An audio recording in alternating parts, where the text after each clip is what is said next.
I can't seem to have this kid. Why are you going crazy? I'll buy you the whole store. Just keep your mouth shut and let's get out of here so we don't embarrass the family. Okay? Shouldn't ruin the shidduch when you get married. Yeah. So, but why is the kid doing that? Would you do that as an adult? But don't have to answer the question. It's a rhetorical question. Okay? Yes. Generally speaking, it's not considered acceptable behavior for an adult to throw a hissy fit in the store, okay? Because they didn't get the toy they wanted. But why don't we? The answer is because intellectually we understand it's a wrong approach. It may not be what I wanted. I may not have gotten what I wanted, but I also know that as an adult, I should have some semblance of normalcy and normal behavior and not lose it. Okay, and it's the same thing even with things that I really love. So I gave the example before with the ring. They have these tchotchkes you can buy in the in the stores. The little machines put in 25 cents. You get something worth 2 cents. Good business. Okay, so if you go and you bring this to a child, and you give them an option of buying, they used to I don't know if they still do, but they used to have these they were like these large plastic rings. You know what I mean? They look like they have a large diamond. You offer that or a simple gold ring to a 2-year-old. What do you think they're going to take? The larger one. It's bigger. Exactly. Ice worth 2 cents, 25 cents you pay for, and the other one's worth hundreds. Doesn't make any difference. They don't understand the value. So when it comes to loving things, their expression of love is commensurate to their intellect, as is with the anger and also boastfulness. The Alter Rebbe would not give this example, but I'll just throw it out there anyway. As a little form of heresy. But if you had little children, you may remember, for example, when they're being potty trained, okay, the best time to notify all of your guests that you have at the house is at the Shabbat dinner table when they come out of the bathroom and vividly describe what they just did for everybody. And they're proud as proud guests. I mean, it's doesn't get any better. Come, I'm going to give you your chocolate, your whatever it is, your reward, okay? And you think, aren't you embarrassed? I mean, you want to tell your mother you follow is one thing. I mean, you make a whole discussion here with 20 people. Why? Because they don't understand that this is not appropriate behavior, and they're boastful about it also. This was a little kid. So obviously, as a person ages and their intellect is developed, they understand when it's appropriate to be either well, in general, being boastful is not a good thing, but what one should be proud of more so than others. All right. Got that out of my system. Page 85. Section 2, there are no spiritually neutral actions. Meaning that, in kosher, there's milchik, there's dairy, fleshik, meat, and parv. Parv literally is like the no man's land in between. It's not meat, it's not dairy. Any natural product. The nuts you're eating, they're parv. Fruits are parv. Those cookies are parv, but they could also be made milchik, because if you use dairy chocolate chips, then those cookies become dairy. In this case, they're not. But just to give you an idea, when it comes to serving God, there's no such thing as parv. There's no middle grounds. I'm either following my godly soul or my animal soul. There's no other option. It's not like I'll take box 3. So the Alter Rebbe continues, and he says that the Esther Bechinais on page 85. The Esther Bechinais elu atzmeis shor mechash b'hem midaber yoyse sheb'moichav dibur shebefiv koich hamaysev shivalav shayavarav. So when you use these 10 impure powers of the animal soul to think, speak, or act, then that thought in your brain, or that word in your mouth, or that power of action in your hands or other limbs, are called the impure garments into which the 10 impure powers of the animal soul are dressed at the moment of action, speech, and thought. So, what is the Alter Rebbe telling us? There's no such thing as neutral spiritual activity. It doesn't exist. There's no parv zone. I'm either doing it correctly and for the purpose of serving God, or I'm not. 2 options. So how is this all going to fit into ordinary acts? Let's say, things that are not forbidden, not part of the 365 prohibitions. Eating and drinking. Okay, you got to eat and drink in moderation, obviously, right? But still in all. So the question is, why are you eating and drinking? So you say, well, I like the food. I mean, we're having sushi, hopefully in 5 minutes, if it gets here. Why am I going to eat sushi? I like sushi. Why am I going to eat it? Because I like this, or I'm hungry. There's an updated ETA. It'll be here at 8:10, it says now. Oh, 8:10, not a problem. We'll just learn 3 chapters. If you No want, worries. you can teach them the chapter on iskafia, and then this will be very appropriate. Then I'll eat all the sushi myself. This meeting is being recorded, by the way, let you know. And broadcast to the world. So going back to what I was saying, ultimately, when a person eats, the question, kosher food I'm talking about, as a Jew, so what's wrong with that? Could that be ungodly? Is there such a thing? If it's not kosher, fine, I get it. I'm not allowed to eat non-kosher food. Can't eat chazer, pig. I can't eat crustaceans, lobster, shellfish, whatever. All the non-kosher foods, fine. But kosher food, what's wrong with kosher food? How could that be bad in any way, shape, or form? How could that not, in a sense, be coming from a good place? So the question is, why are you eating that food? Are you just eating that food to satisfy your passions, your desires? Or you're ultimately eating that food to be able to serve God? It doesn't mean that you make a whole 5-minute speech before you pick up each cookie and say, I'm now going to eat this cookie because I have to serve God for the next 20 minutes and I have like a half an hour of davening. I need energy. That's not what we're talking about. Okay. I mean, there are people that the holy rollers that have a whole, different approach, but it's not for us. But for us, what there is the understanding that even what we call the neutral things that we're doing, eating, drinking, sleeping, even being intimate with a person's spouse. So in Judaism, it's not forbidden. On the contrary, it's the first mitzvah in the Torah to be fruitful and multiply, obviously under the right conditions. Whereas other religions view it as sin. Okay, but it's not, in particular in Catholicism, if you become a priest and whatnot, it's considered sinful, which is where this concept of celibacy comes from, but it's completely contrary to Torah and also to human nature. I was going to go further with what happens when the people practice celibacy in certain religions, but I'm going to get in trouble, so I won't say anything online. It didn't bode well for some of their clergy. Okay, what? Because it's not natural. It's not natural to a human being. It's not the way Hashem created us to be, and it's not considered a sin based on God's eyes, as long as it's done obviously properly between a husband and wife, etc., permitted, so on and so forth. But the question is why? So are any things wrong? If I enjoy my food, let's say I want to sit down and I want to eat food that I enjoy eating. I'm not just looking to eat, if anybody ever had acid reflux as we age gracefully, you don't know what that is. Aren't you blessed? But if you suffer from that, Prilosec becomes your friend. Or next to them, you have options. Okay? They're basically antacids, Tums, whatever works. So they tell you, in order to avoid acid reflux, basically don't eat anything that tastes good. It's basically what it boils. If it's bland, tastes like cardboard, not a problem. You have acid reflux. So there's no alcohol, there's no coffee, no chocolate, no tomato sauce, no fruit juices, anything that has something not good for you. You're gonna create tomatoes, acid. It's got acid in it. Can't eat it.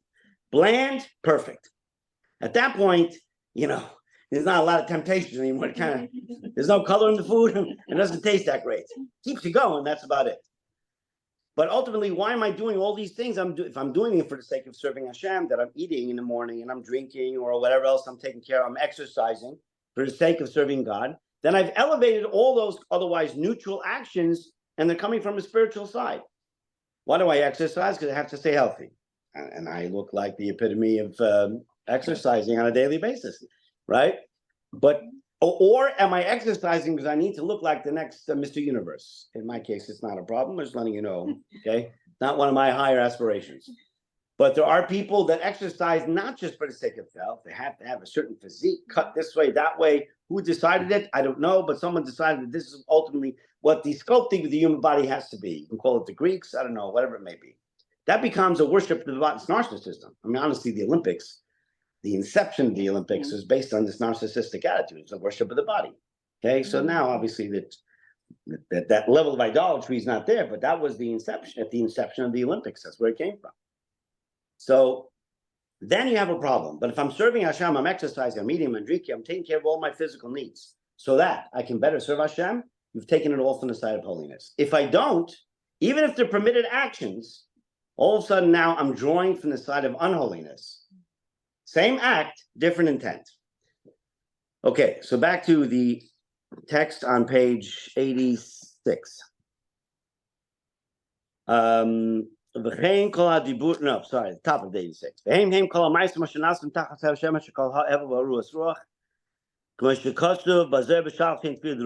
It is these thoughts, words, and actions of the animal soul that constitute, quote, all the things that are done under the sun, which are all empty and a strain to the spirit, as it states in Ecclesiastes. And the Zohar writes in Torah portion Shalach, they are destructive to the spirit, meaning that any of these otherwise, what seem to be benign, neutral actions, not done for a godly purpose, I am now drawing the destructive to the spirit. I'm basically taking and nourishing myself from the side of impurity. So, because this is the meaning of what's called Sitra Achra. We learned about this a few weeks ago, but it translates as the other side. What is the other side? The opposite side of holiness. There's holiness, Kedusha, as it's called in Hebrew. The other side is unholiness. So, what defines unholiness?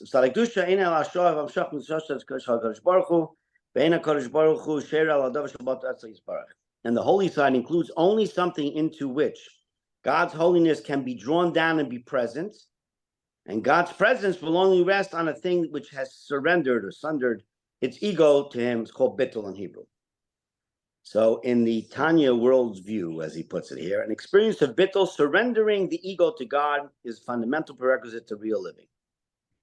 In other words, if you're willing to put your personal consciousness aside, it's not me. It's not about me. I happen to be created by God, as everyone in this room is, and has a purpose in this world. But ultimately, my life is not just about making me. I'm here literally as the humble servant of Hashem, and hopefully fulfilling my purpose of creation. If I can take my ego as much as possible out of the picture, all of a sudden I made a lot of room for God in my life. But if I am the center of attention and the central focus in my own world, and it's all about me, I'm self-centered, then there's no room for God, because it's all about me. You know what I mean? If it suits me, fine, but if not, ain't happening. So any shift of the animal soul in this direction, whether it be a mere willingness to listen to a higher truth, a purely cerebral appreciation, it's intellectual, of God's presence, or a total realignment of being, could be termed as bittul. In other words, putting aside your desire, not just intellectual, it could be intellectual, emotional, or whatever it is, you put aside that on account of doing what Hashem wants you to do, even when you don't feel like it and you're not in the mood. Bittul, or self-nullification or abnegation, whatever word you want to use, opens an individual to God regardless of whether it is an active, conscious bittul. In other words, it's on fire constantly, which would be the case of angels. Angels have abject nullification to God. They don't get an opinion. So when an angel is given a task by God, and of which there are, almost infinite amounts of angels, it's not like they get to say, God, I'm really tired. I got to have my coffee, and then I can go do what you want me to do. It doesn't work that way. They don't get an opinion. They're not human beings. They don't have freedom of choice. They stand constantly in this form of bittul, of absolute nullification to God. That's in actuality. Or the other option is whether the person, even if the bittul lies dormant. So subconsciously, every one of us has a wherewithal to be mivatel, to nullify our will to God, if we want to. We may choose not to, but we have the ability. And at times it lays dormant. It can lay dormant for a long time. Why does all of a sudden somebody in middle age decide they want to reconnect to God? You're 50, 60, 70, whatever it may be years old, and all of a sudden, I found God. So people will chalk it up middle-age crisis. Something severe must have happened to that person. Not that person, 100%. What's wrong with you? We used to go out and do A, B, C, or D. You don't do anything anymore. Shabbos, I understand you want to do Kiddush Friday night, but the whole thing, come on, Saturday, movies. You're not just ruining your life, you're ruining my life too. You know what I mean? Whatever happened to our friendship and everything we did together and traveling and eating and whatever it is? How can you do this? Okay, why? Because all of a sudden, this otherwise dormant level of bittul, of self-nullification to God, got aroused. It got woken up. It's been sleeping a long time. Someone gave it a little petch, and also, whoa, wow, man, that one hit me hard. But you take it seriously, and people, unless it's happening to them, they start to wonder what's wrong with you. You should probably get your head checked. Okay.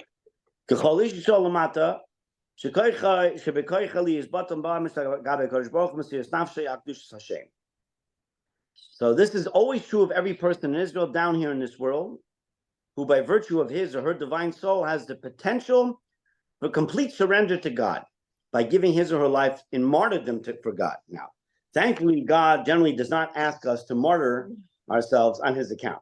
Historically, it's happened. Jews have given up their lives. I mean, to the tune of millions of Jews have given up their lives on the account of being Jewish. Just choose some period in history, and it happened. And they weren't all uber religious people. Many of them were what you would call secular people. But when it came to either giving up their identity as a Jew or to die as a Jew, they die as a Jew. Does it make sense? Is it rational? No. Just tell them what they want to hear and let me live. You know what I mean? I'll tell you whatever. I'll be whatever you want me to be. No problem. And there were those that did that sometimes also. But ultimately, many of the Jews didn't. They gave up their lives because deep down we have that ability to do it. It is completely super rational. It makes no sense whatsoever. But the ability to have absolute bittul, in this case, is absolute nullification, where I'm willing to be martyred, so to speak, on account of God, that ability lies in every single Jewish person in the world at all times. So now, all right, we got that down. Well, there's another aspect, right? The other aspect is if you do Hashem's will, then you're more apt to have a better life. True, but as opposed to the gullus that is out there, the gutter, the stuff that's rolling in the gutters that everybody's saying, oh, it's like this is great, but it's not great. You're absolutely right. But the problem is not everybody sees that yet. That's where my job security comes in. And once it comes, I know what I'll do with myself. I'll have to figure it out. Maybe I get hired somewhere else. Retired. Yeah, I'll be retired. Yeah. Good luck on that one. Happens. Okay.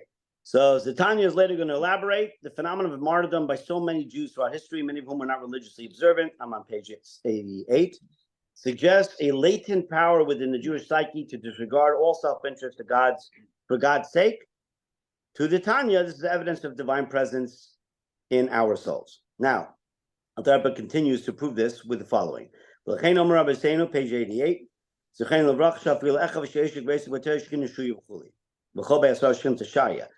This is why our sages said, even when a single person, Jewish person, sits and studies Torah, the divine presence rests on him. And that's regardless, irrespective of the person's spiritual stature. In your mind, that person might be a Russia, an absolute wicked person. They sit down, they study Torah. At that point, God's divine presence is upon that person. Not only that, on any group of 10 Jews, that is, the divine presence rests, always. In other words, even if that group of 10 is not studying Torah or performing mitzvah, 10 Jews just got together, the divine presence comes down. The significance of having 10 Jews, not just, it's interesting because I taught this in the girls' high school over many years, whatever. So I got asked the question, I understand, okay, a minyan, I understand, there's a holiness in a minyan. But is it a minyan typical, according to halacha, would be specifically 10 Jewish men over the age of 13. What happens if it's women? Does this apply to women too? It says 10 Jews, it doesn't say 10 men. It says, Akol Bey, if 10, on any group of 10, the divine presence rests. And the girls asked me that question. And I didn't know I assumed the answer was yes, but I factually did not know the answer. And I asked around those who were far smarter than I, and I couldn't get a straight answer from anybody. I was, if the answer is yes, would you just give me some source that it comes from? I finally found one of my, it was a teacher of mine when I was in Morristown, New Jersey, Melech Tzvibel, blessed memory, who was a giant in Torah and a giant in Chassidus in particular, who literally had see all these books in his library. He had most of them in like literally in the palm of his hand. Like you recall from memory like this. So I asked, I bumped into him in Crown Heights once, just walking down the street. I said, can I ask you a question? He said, sure. And I asked him the question. He told me, the answer that ostensibly the answer is yes. I said, okay, why? I'm just curious why. He says, his answer was because it's something which is connected to the world of souls. And on that level, it doesn't make a difference what gender they are down here in terms of minyan, not. This concept. The fact that they're Jewish souls and 10 of them get together, it automatically brings down the divine presence, which is a very powerful concept. So if you think about, where's God? I want to bring God into my life. Well, one way to do it is obviously to study Torah and do a mitzvah. You bring God into your life immediately. But even sitting with 10 Jews together in a room and not necessarily study Torah or doing a mitzvah, you're sitting and eating sushi, kosher sushi, okay? All of a sudden, the divine presence is there. Now, he says, now, anything, however, which has not surrendered its ego to God and perceives itself a separate entity to itself, will not receive its life energy from God's holiness. That's a pretty good slap in the face, which means basically that if I am not somehow or another surrendering my ego, my id, the uber ego, whatever book you want to read, and whether it's, well, whatever philosophy you studied, if I don't put it aside, then God basically says that I'm not giving you my life energy. You're not getting your life energy from me, from the godly side. Well, the point is, though, I'm still alive, right? Even if I'm not completely surrendering my will to God, am I not still here? I'm here. So what do you mean I'm not deriving my divine energy from God? Where's it coming from?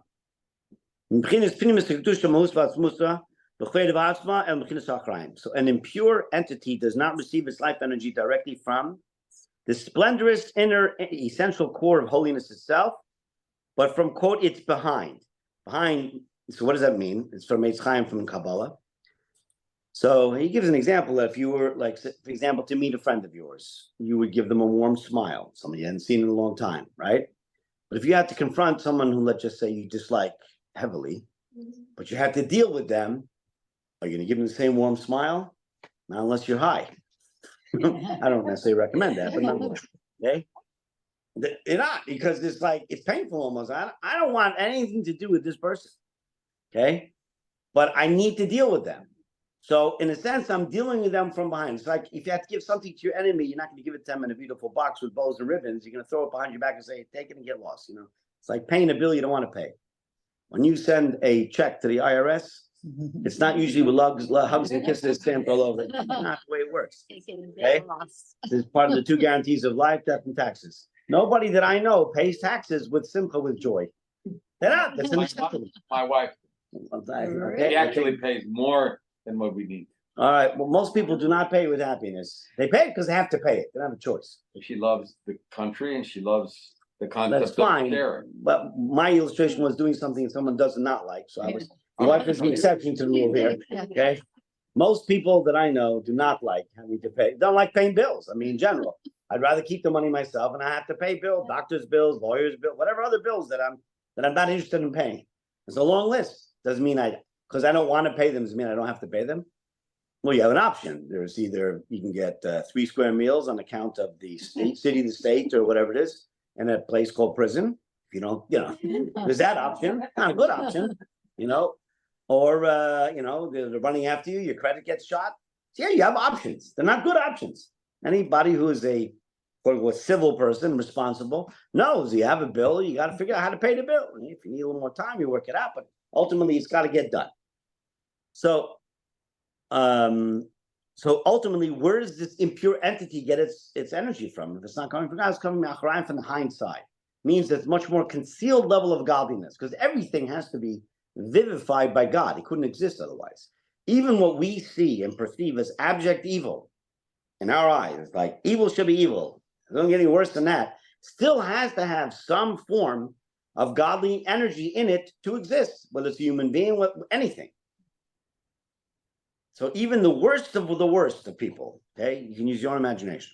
There's a long list we have as Jews, okay? But nonetheless, those people were created by Hashem, by God, and they're also given the ability to live from God. The difference is that the vitality, spiritual vitality that allows them to exist is coming from a much, much more concealed level of godliness than that of somebody else or someone who's on a much better place. Shiyard Madrega on page 89. Shiyard Madrega reverse Madrega Vishash Tzailim Sechil Abov Sisum Rabim. Achin Smart Kokachor Bachais Mir Tachamir Tashachli Samsim Sabashkinas Golos. Teichech the Davarnifli Hachia Yisrael Kavi Main Liesh. So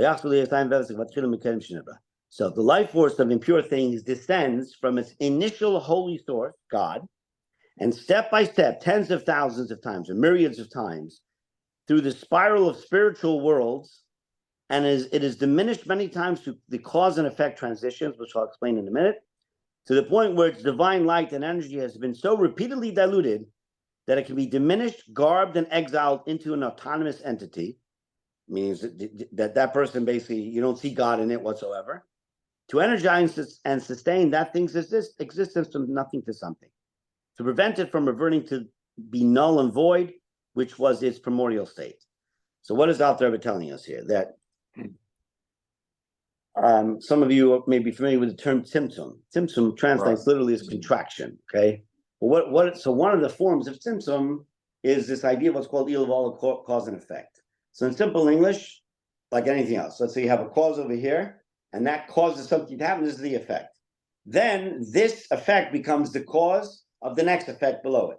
And so it is in a progression, in a downward progression from God, God being the ultimate cause, the godliness. And then God created whatever, some spiritual entity, and that became the effect.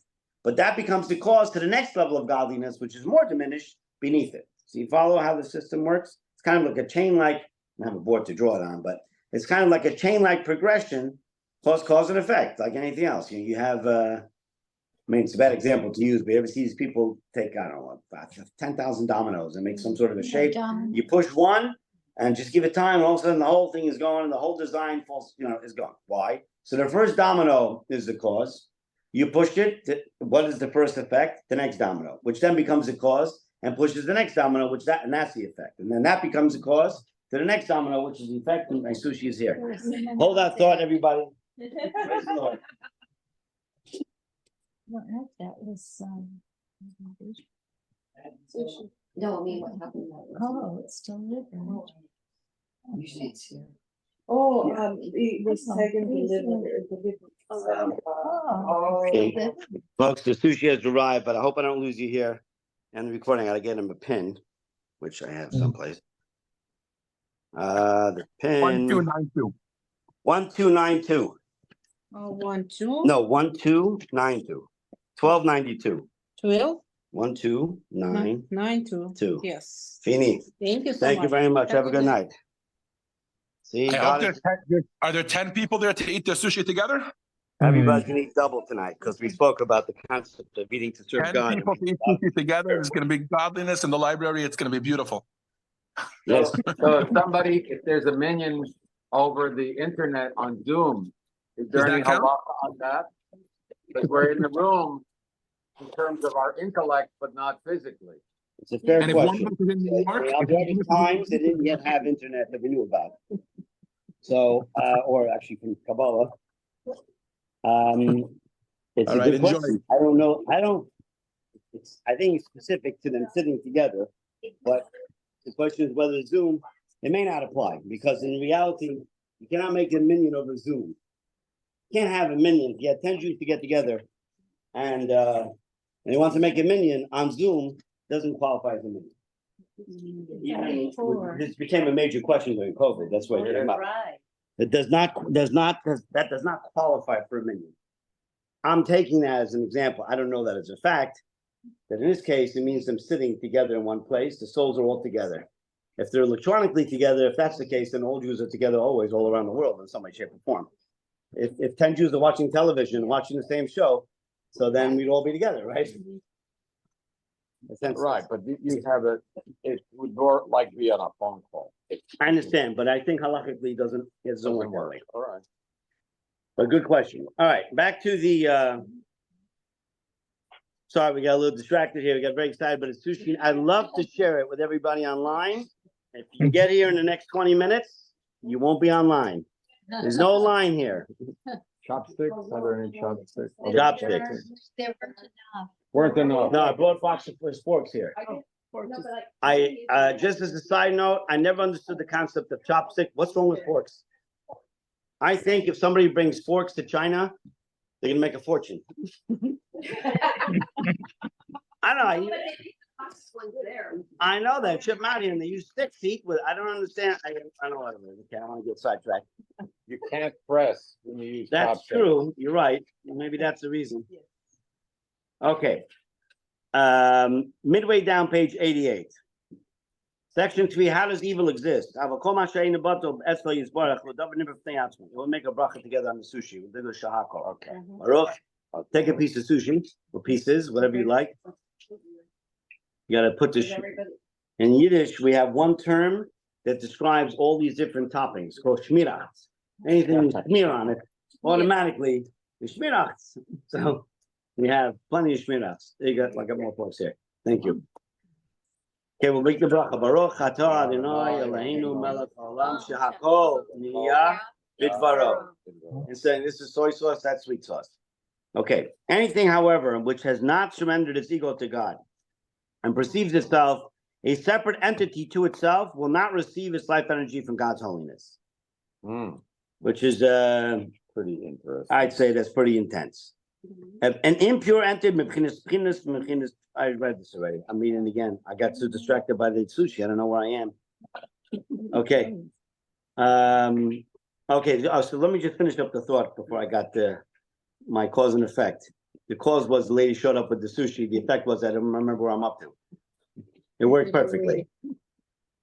When God created the world, so I'm fine, thank you. God created the world, what's called Yesh Me'ayin. I'm sure, I don't know, so she sent me, so I can't, whatever. God created the world something from nothing, okay, which otherwise is known as ex nihilo for those of you who speak that language. What does nothing mean? Is there anything you can identify in today's world that's absolute nothingness? Well, energy, right? But Energy. that's not nothing, it's energy. No, it's not energy until it's expressed. But potentially it's, where does it come from? That's the point. You don't have energy until there's no energy until you measure it. But vacuum energy before the Big Bang was basically there was nothing that you could measure. The nothingness that's referred to in Torah is nothing, including no energy, no vacuum, no garnished. Not even what we consider to be a vacuum today by science. That didn't either exist. It's absolute nothingness, and frankly speaking, there is nothing to equate it to in our world today. Right. There's nothing to say, oh, it was like this. It doesn't exist. So when Hashem created our world and everything that exists within it, from nothingness, what did he do? Is it like God said, okay, I'm creating the world 5,784 years ago, and it's going to be interesting. I'm going to spend 6 days creating this world, and on the 7th day, I'm going to rest, and let's see what happens. You know what I mean? It's like an experiment. And then God says, I'm on vacation now. Have a good day. The sun is going to be here. It will rise every day in the east and set in the west. The moon will be there. It'll control the tides, whatever it is, all the different things going on beyond what we see in front of us. That's not what happened. So it's not, I know that there are those who are of the opinion, I would say mistakenly, according to Torah, that Mother Nature runs the world. There's no Mother Nature. Hashem is Mother Nature and Father Nature. Hashem created nature. So even though things work in a certain cycle that we expect to have on a daily basis, like that of the sun rising every day in the east and setting in the west, can you imagine if one day the sun said, I'm done with this. This is boring. Take up a little bit. Today, I'm going to rise in the west instead of the east. No? I mean, what would happen?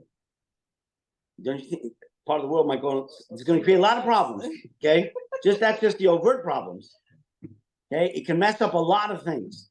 And it's the same thing the moon can say one day, I'm done. I'm finished. I'm out of here. Take me out of the system. I don't want to have anything to do with this anymore.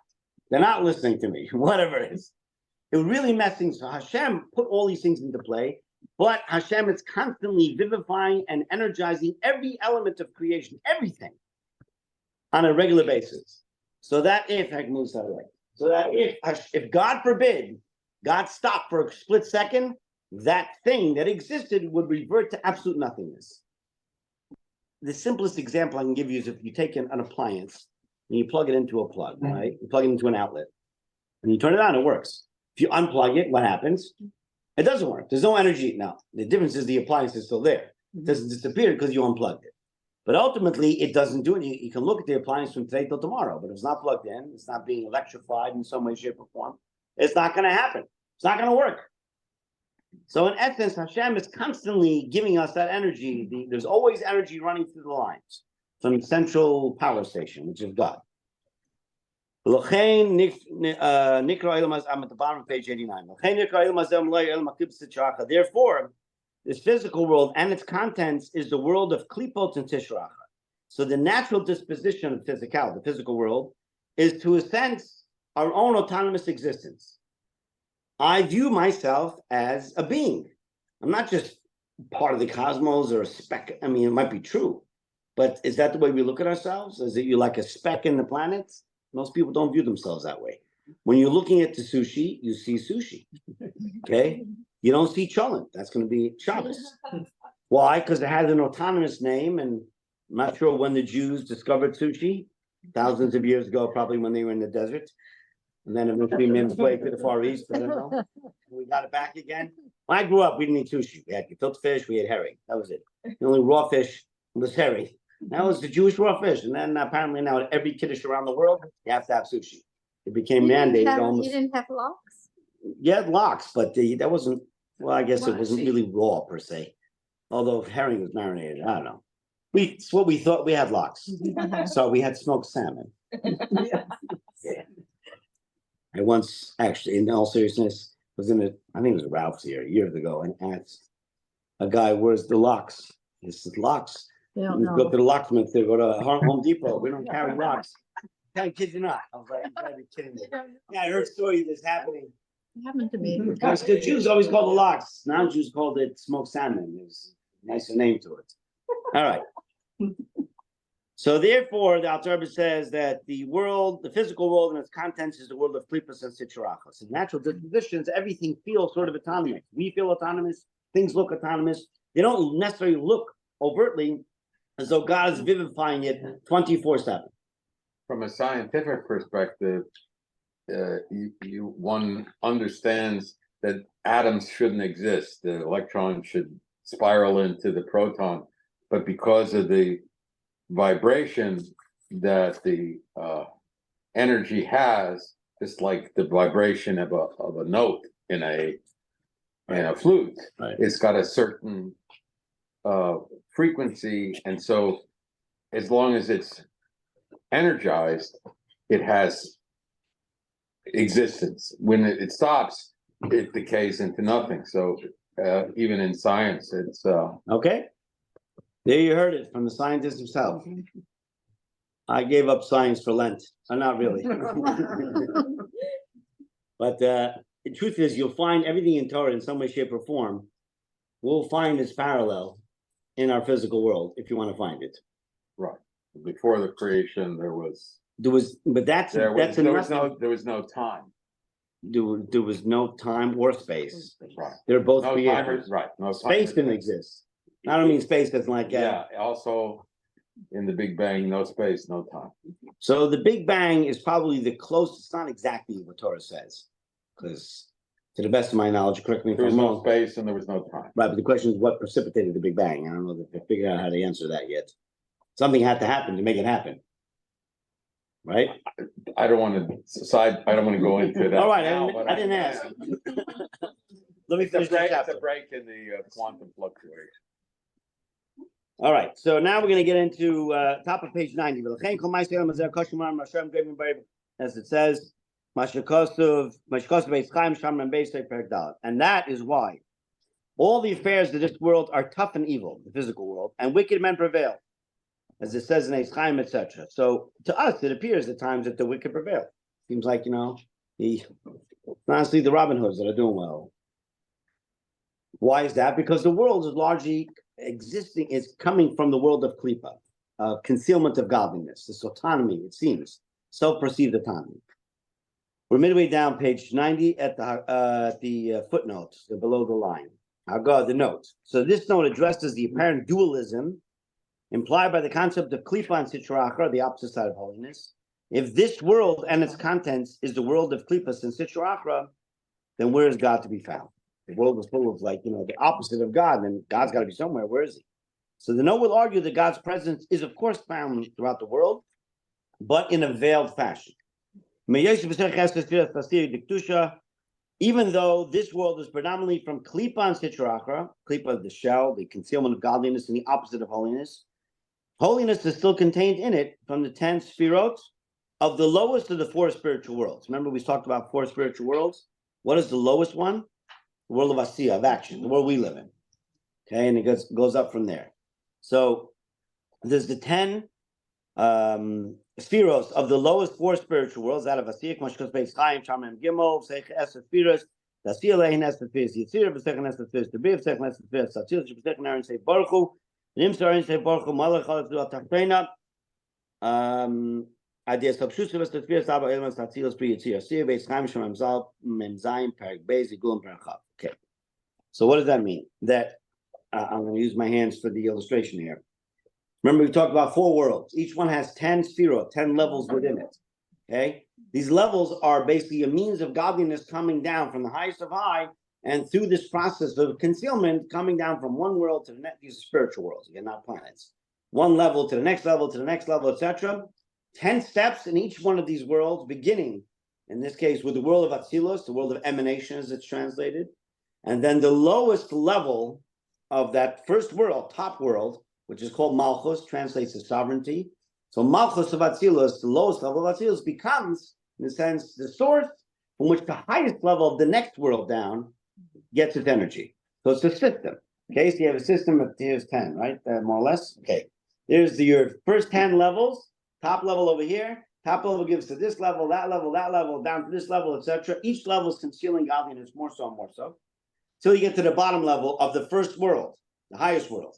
This lowest level, okay, now begins to give energy to the next world down, the highest level right here of the next world down.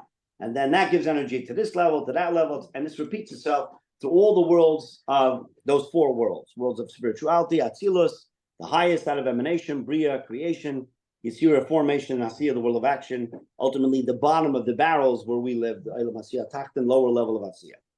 But point is that even though there are many, many levels of diffusement, of concealment of godliness, from the highest of high until it gets down to our world that we live in today, but nonetheless, there's still a direct line from the bottom of the barrel that goes straight to the top. You follow? There's an unbroken chain that goes from the bottom of the barrel to the top.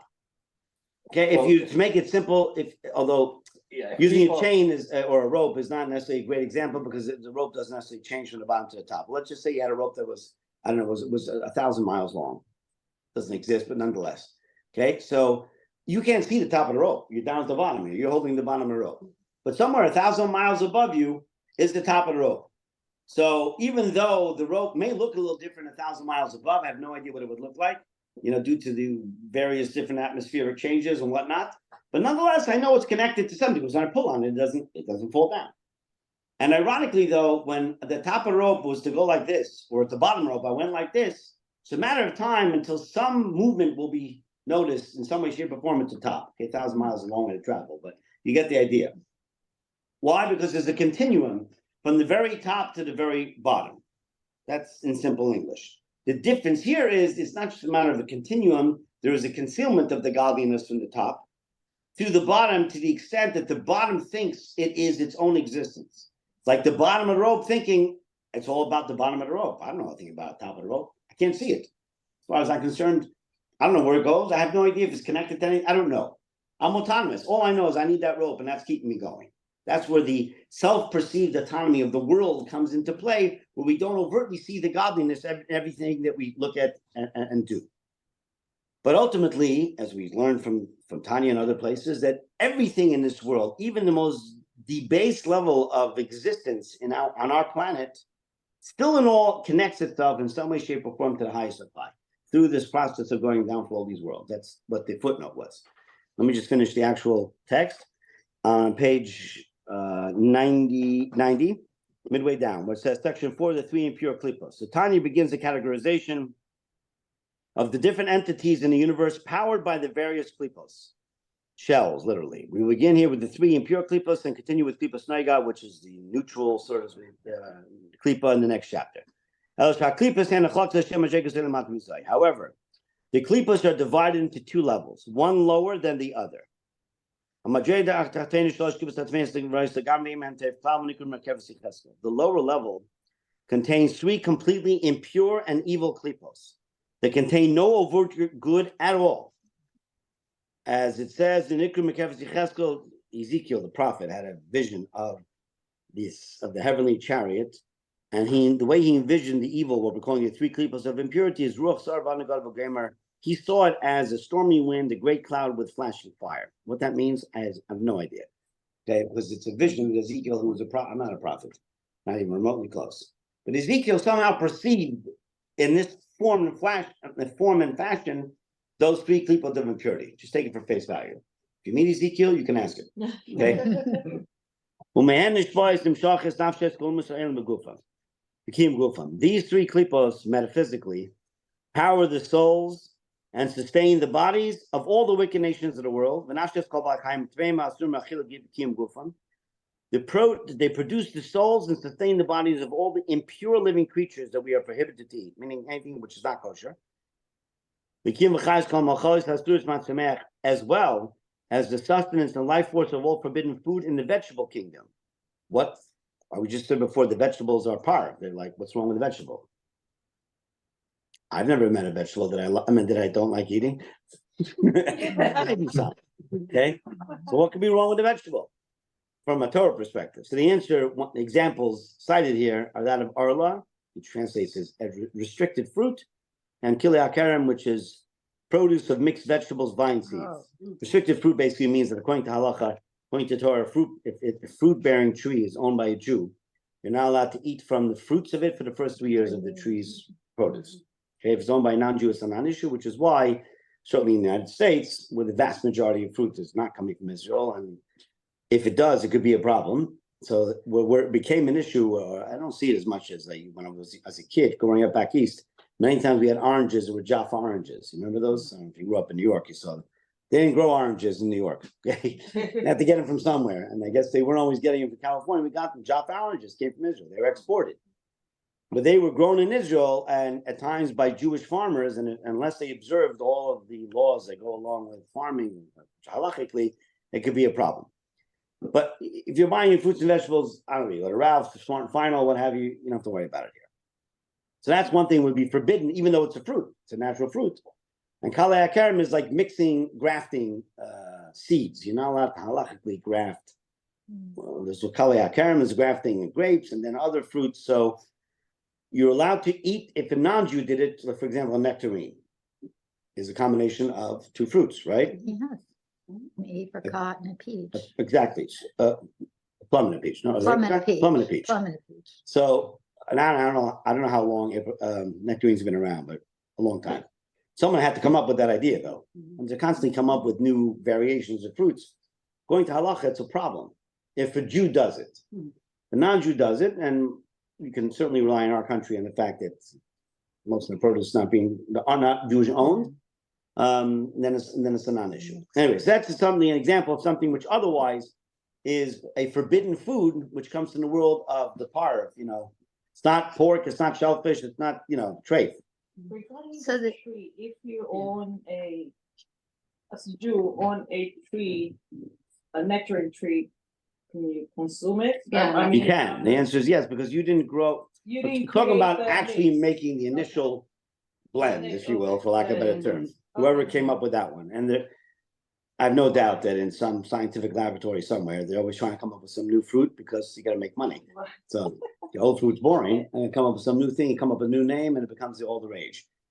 And Right? then the same thing will follow, like if you were to plant a tree, you have to wait the 3 years. To be able consume the consume produce fruit. of that fruit. But it's not, it's a little beyond It's a the little more purview. complicated. It's not necessarily 3 full 365-day a year years. Right. There's an actual Rosh Hashanah for trees. Right. So That technically, if it was planted a month before that, that would be 1 year already. Then the second year would start a month later. Anyway, Okay, yeah. it's another a time. lot- a lot. Okay, no, Okay. Judaism is the answer for everything.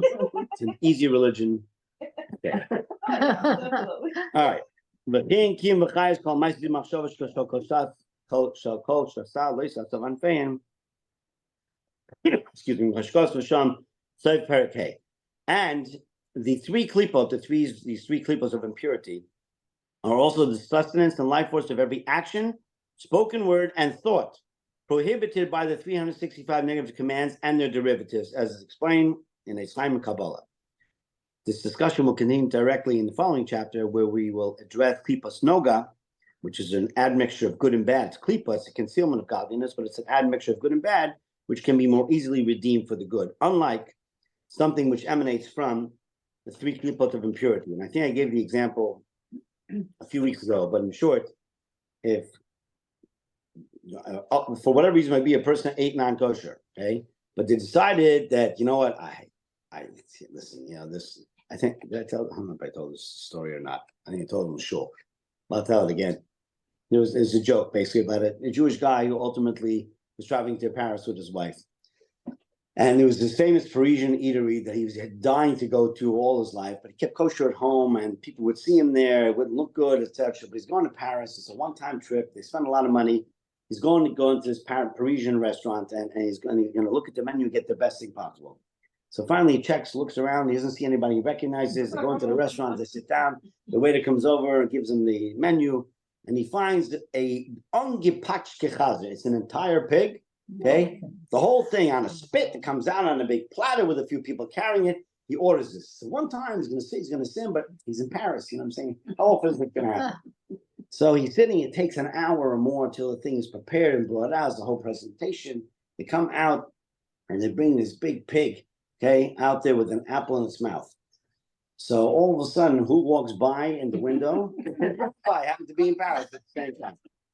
Of all people, the rabbi rushes and says, damn, I don't understand. You keep kosher at home. How do you order, of all things, one of the non-kosher restaurants bad enough, with a pig, a chazer? So Sam looks around and says, Rabbi, I don't know. I ordered a baked apple. Look how they stick the apple with all. So the answer is, even if a person decides, which they shouldn't, that they eat non-kosher and they make a bracha and they're going to stand in the mikvah while eating it, okay, with a garter, put on a black hat, whatever you want, it doesn't elevate the food. You can't, because it comes from shalosh klipos tatmeis. It emanates from these three klipot of impurity, and thus, even with all the best of one's intentions, it cannot be elevated from there and taken out as we know it now. I mean, there's an extremely high level of tshuva, which we'll get to eventually, that a person is able to extract, so to speak, the energies that are gleaned from things, from forbidden things. We'll make it simple. It's not that simple, so I cannot. It's beyond tonight's class, but we'll get to it as we move through Tanya. The Alter Rebbe is going to illustrate examples straight up as to what can be done, what cannot be done, how do we do, etc. Remember, when we started the class, I told you we're going to lay the groundwork for a little while in the beginning of Tanya. They give us a lot of the foundational material, and you'll see the Alter Rebbe builds on this. There's a method to the madness, for lack of a better term. I shouldn't use the word madness in Tanya, but the Alter Rebbe is taking basically and building a whole structure for us. Gives us all sort of those foundational ideas, and now all of a sudden it opens up our eyes to a whole different world, which we are slowly but surely getting to. That is the conclusion of chapter 6 at the behest of Rabbi Zushi. Anybody like to sponsor tonight's sushi? It's $54, and you can send it directly to Pasadena Jewish Academy if anybody wants to jump in. Anybody online who really enjoyed hearing about the sushi and would like to sponsor the sushi tonight? Reb Shimon Sturble, who enjoyed the sushi in person, on behalf of those online, will sponsor tonight's class. He can take it up as sushi. All right, until such point, I wish you all good night. Next Thursday, there's no class. I'm actually out of town, so I will not remember that. No class next Thursday. We'll resume the following with chapter 7. Following Thursday. We got that? We need to repeat. Thank you, Rabbi. One more time in English. There's no class next Thursday at 7:30. You can eat sushi kosher on your own. You can have it delivered to your house. Ask Rabbi Zushi where it gets from. They just bring it. I don't even know if you have to pay for it. They just come and they bring it to your door, as long as you have a Tanya class. All right, folks. All right. Good night. Thank We'll you, see ya. Rabbi. Thank you, Rabbi.